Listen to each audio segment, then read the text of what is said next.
इसी बीच एक बड़ी खबर यह है कि काबुल से इस वक्त की बड़ी खबर है, भारतीयों को निकालने वाला कोऑर्डिनेटर अगवा कर लिया है तालिबानियों ने। ये बड़ी खबर इस वक्त की आपको बता रहे हैं, भारतीय कोऑर्डिनेटर को अगवा कर लिया गया है तालिबानियों की तरफ से। कोऑर्डिनेटर के साथ 150 भारतीय थे जिसके पास ये जिम्मा था कि वो उन्हें वापस भारत लेकर आए। 150 भारतीयों के बारे में कोई सूचना नहीं है, कोई जानकारी नहीं है। ये इस वक्त की बड़ी अपडेट है। एक तरफ 90 यात्रियों के साथ जो विमान है वहां से रवाना हुआ और दोपहर बाद वो भारत पहुंचेगा, लेकिन ये अलग से 150 भारतीयों का दल इस कोऑर्डिनेटर के साथ था जिन्हें तालिबानियों ने अपहरण कर लिया है जिनका, और 150 भारतीयों का अभी तक कोई और सुराग नहीं मिल पा रहा है, यानी उनको लेकर कोई जानकारी नहीं है। रविंदर सिंह रॉबिन मेरे साथ जुड़ गए हैं, इस पर क्या अपडेट है? ये बहुत बड़ी खबर है रविंदर। जी मैं इसको कल रात से फॉलो कर रहा था और हर आधे घंटे बाद 1 घंटे बाद वहां मेरी बात हो रही थी और लेकिन पिछले 10 बजे के बाद कंटिन्यूअसली वहां पे फोन जो है वो मिल नहीं रहे थे। फिर अभी थोड़ी देर पहले वहां पे आई विटनेस से बात हुई है तो उसका ये कहना है कि जो जोहेब नाम का व्यक्ति जो उनको कोऑर्डिनेट कर रहा था, सभी लोगों को एयरपोर्ट तक लेके आया था, क्योंकि इससे पहले वो खलीज वेडिंग हॉल जो काबुल वहां पे रुकवाए गए थे, वहां से जब लेके आते हैं उसके बाद ये 10 साढ़े 10 बजे से एयरपोर्ट के ऊपर बाहर खड़े हैं और इनको अंदर नहीं ले जाया जा रहा था क्योंकि वहां पे रश बहुत ज्यादा था।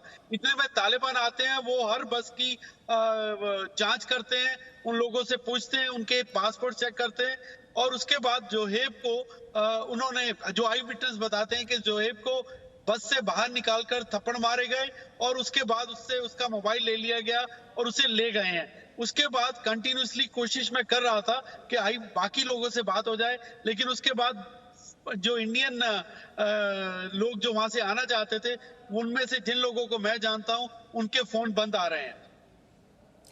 रविंदर, लेकिन अब ये तो बहुत ज्यादा संजीदगी वाली सिचुएशन हो गई, ये पैनिक सिचुएशन हो गई। 150 भारतीय कोऑर्डिनेटर के साथ थे, उनकी अपनी सिक्योरिटी को लेकर भी एक बहुत बड़ा क्वेश्चन है यहाँ पर।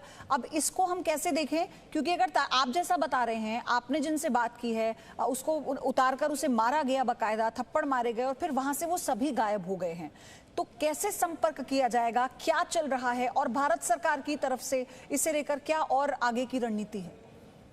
जो भारत सरकार के जो मेरे जिनसे मैंने बात की है वो सूत्र मुझे बताते हैं कि भारत सरकार इस पे कार्यरत है। इस पे ऑलरेडी जयशंकर जी बात कर चुके हैं अमेरिका से भी और ब्रिटिश फोर्सेस से भी, और उनसे ताउन कर रहे हैं किस तरह इन लोगों को वहां से निकाला जाए, क्योंकि C-17 प्लेन एयरफोर्स का कल रात से काबुल एयरपोर्ट पे खड़ा है और उसके बाद उसके अलावा जो वहां से विजुअल्स आ रहे हैं जो सुबह हमने दिखाए भी हैं, उनमें साफ नजर आ रहा है कि तालिबान वहां पे उस भीड़ के आसपास गोलियां चला रहे हैं और वहां पे फायरिंग भी तेज हुई है।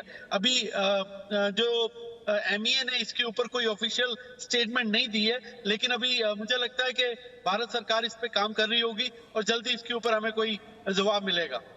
ठीक है रविंदर, हम आपसे और डिटेल लेते रहेंगे इस पर, आप क्योंकि पर प्रयास करते रहिए। 150 भारतीय हैं जिनका कोई अभी तक, जिनसे कोई कांटेक्ट नहीं हो पा रहा है, और भारत सरकार की तरफ से भी अगला कदम क्या होगा आप ही के जरिए दर्शकों तक हम बताएंगे, पहुंचाएंगे। धन्यवाद आपका इस डिटेल के लिए। आप सोचिए, एक तरफ 90 जो यात्री हैं वो वायुसेना के विमान से थोड़ी देर बाद भारत लौट आएंगे, लेकिन 150 यात्री ऐसे हैं, हमारा कोऑर्डिनेटर जो उनको लाने के लिए गया था, जिस पर जिम्मा था, उसका भी कोई पता नहीं है, यानी किसी से कोई संपर्क नहीं हो पा रहा। ये इस वक्त की बहुत बड़ी खबर है, हम इसी पर बने रहेंगे। Presenting B News app available on Google Play and App Store. Download it now.